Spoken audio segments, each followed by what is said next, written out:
यह पर्व हर वर्ष भाद्रपद माह के शुक्ल पक्ष तृतीया तिथि को मनाते हैं। इस व्रत के करने से भगवान शिव और माता पार्वती का आशीर्वाद प्राप्त होता है और जीवन के सभी कष्ट दूर होते हैं। हरतालिका तीज का पर्व भगवान शिव और माता पार्वती के अटूट रिश्तों को ध्यान में रखकर किया जाता है।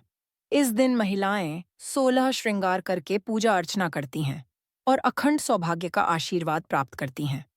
साथ ही फिर हरतालिका तीज की कथा सुनती हैं।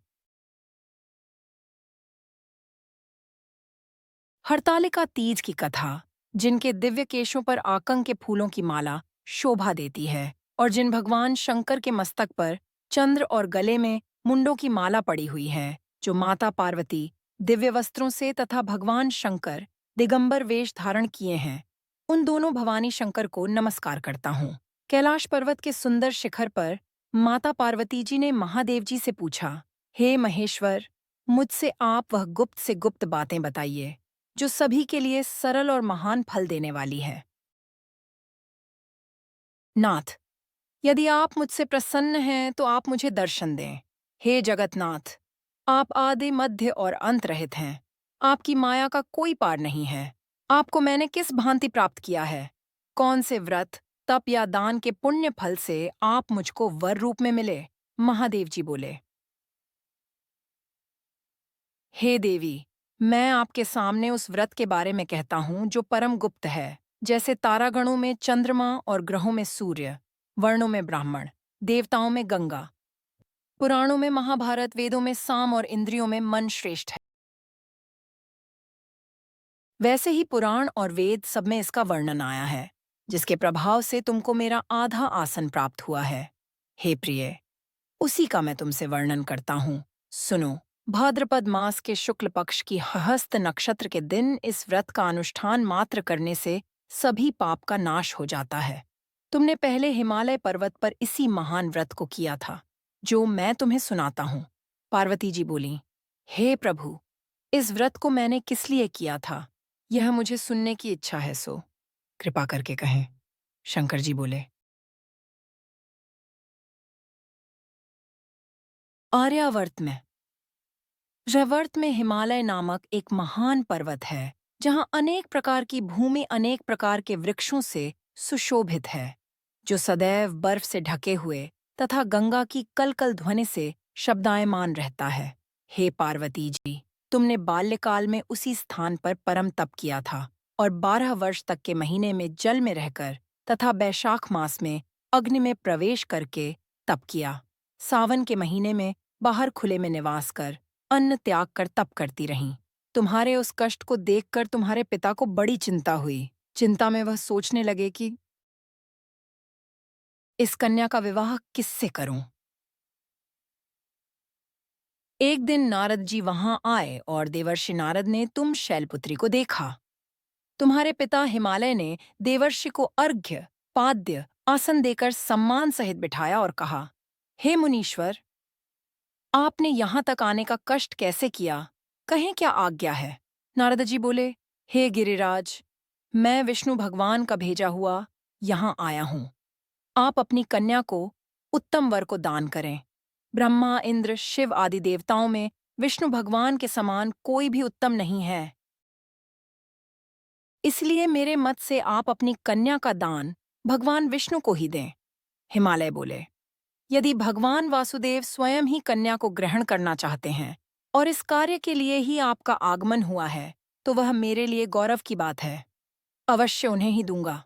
हिमालय का यह आश्वासन सुनते ही देवर्षि नारद जी आकाश में अंतर्धान हो गए और भगवान विष्णु के पास पहुंचे। नारद जी ने हाथ जोड़कर भगवान विष्णु से कहा, प्रभु, आपका विवाह कार्य निश्चित हो गया है। इधर हिमालय ने पार्वती जी से प्रसन्नतापूर्वक कहा, पुत्री, मैंने तुमको गरुड़ ध्वज भगवान विष्णु को अर्पण कर दिया है।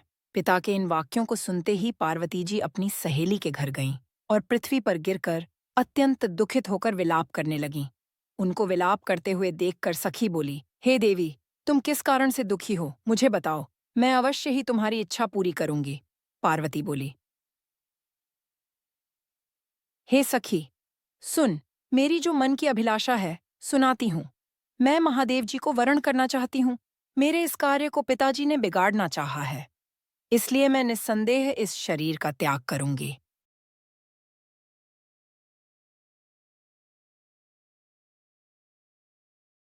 पार्वती के इन वचनों को सुनकर सखी ने कहा, हे देवी, जिस वन को तुम्हारे पिताजी ने न देखा हो, तुम वहां चली जाओ। तब देवी पार्वती अपनी सखी का यह वचन सुन ऐसे ही वन को चली गई। पिता हिमालय ने तुमको घर पर न पाकर सोचा कि मेरी पुत्री को कोई देव, दानव अथवा किन्नर हरण करके ले गया है। मैंने नारद जी को वचन दिया था कि मैं पुत्री का भगवान विष्णु के साथ वरण करूंगा। हाय, अब यह कैसे पूरा होगा? ऐसा सोचकर वे बहुत चिंतातुर हो मूर्छित हो गए।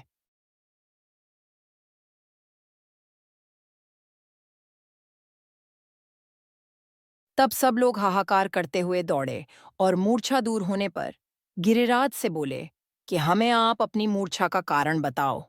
हिमालय बोले, मेरे दुख का कारण यह है कि मेरी रत्न रूपी कन्या को कोई हरण कर ले गया, या सर्प ने काट लिया, या किसी सिंह ने मार डाला।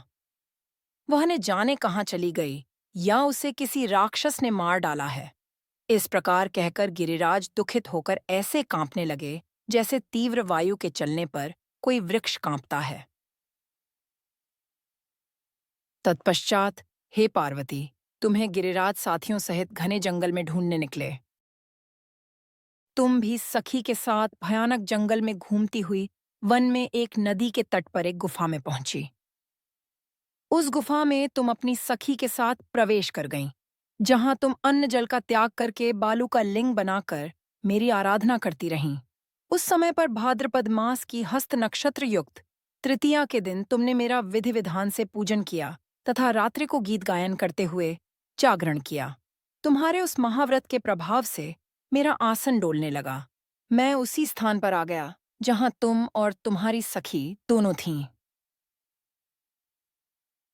मैंने आकर तुमसे कहा, हे वरान्ने, मैं तुमसे प्रसन्न हूं, फिर तुम मुझसे वरदान मांगो। तब तुमने कहा कि हे देव, यदि आप मुझसे प्रसन्न हैं तो आप महादेव जी ही मेरे पति हों। मैं तथास्तु ऐसा कहकर कैलाश पर्वत को चला गया और तुमने प्रभात होते ही मेरी उस बालू की प्रतिमा को नदी में विसर्जित कर दिया। तुमने वहां अपनी सखी सहित व्रत का पारायण किया। इतने में तुम्हारे पिता हिमवान भी तुम्हें ढूंढते ढूंढते उसी घने वन में आ पहुंचे। उस समय उन्होंने नदी के तट पर दो कन्याओं को देखा तो ये तुम्हारे पास आ गए और तुम्हें हृदय से लगाकर रोने लगे। बोले, बेटी, तुम इस सिंह व्याघ्रादि युक्त घने जंगल में क्यों चली आई? तुमने कहा, हे पिता, मैंने पहले ही अपना शरीर शंकर जी को समर्पित कर दिया था, लेकिन आपने नारद जी को कुछ और बोल दिया, इसलिए मैं महल से चली आई। ऐसा सुनकर हिमवान ने तुमसे कहा कि मैं तुम्हारी इच्छा के विरुद्ध यह कार्य नहीं करूंगा। तब वे तुम्हें लेकर घर को आए और तुम्हारा विवाह मेरे साथ कर दिया। हे प्रिय, उसी व्रत के प्रभाव से तुमको मेरा अर्धासन प्राप्त हुआ है। इस व्रतराज को मैंने अभी तक किसी के सम्मुख वर्णन नहीं किया है। हे देवी, अब मैं तुम्हें यह बताता हूं कि इस व्रत का यह नाम क्यों पड़ा। तुमको सखी हरण करके ले गई थी, इसलिए हरतालिका नाम पड़ा। पार्वती जी बोली, हे स्वामी, आपने इस व्रतराज का नाम तो बता दिया, लेकिन मुझे इसकी विधि और फल भी बताइए कि इसके करने से किस फल की प्राप्ति होती है। तब भगवान शंकर जी बोले, सौभाग्य की इच्छा रखने वाली महिलाओं को यह व्रत पूरे विधि विधान के साथ करना चाहिए। व्रत में केले के खंभों से मंडप बनाकर उसे वंदनवारों से सुशोभित करें। उसमें विविध रंगों के उत्तम रेशमी वस्त्र की चांदनी ऊपर तान दें।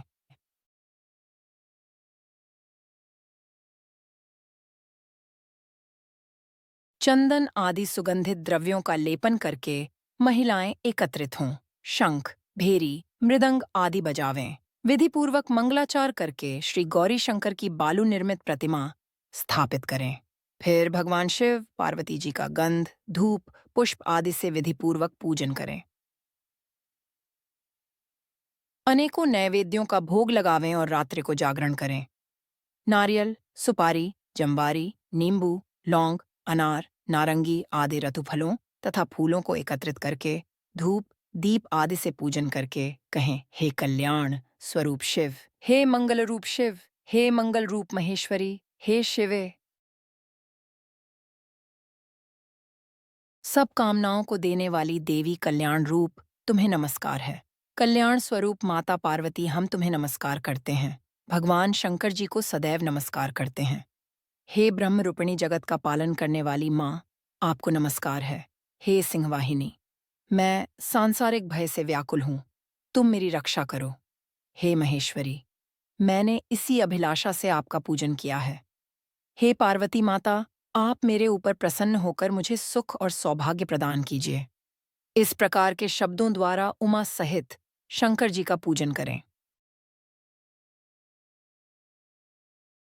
विधि पूर्वक कथा सुनकर वस्त्र आभूषण आदि ब्राह्मणों को दान करें। इस प्रकार से व्रत करने वाले के सब पाप नष्ट हो जाते हैं।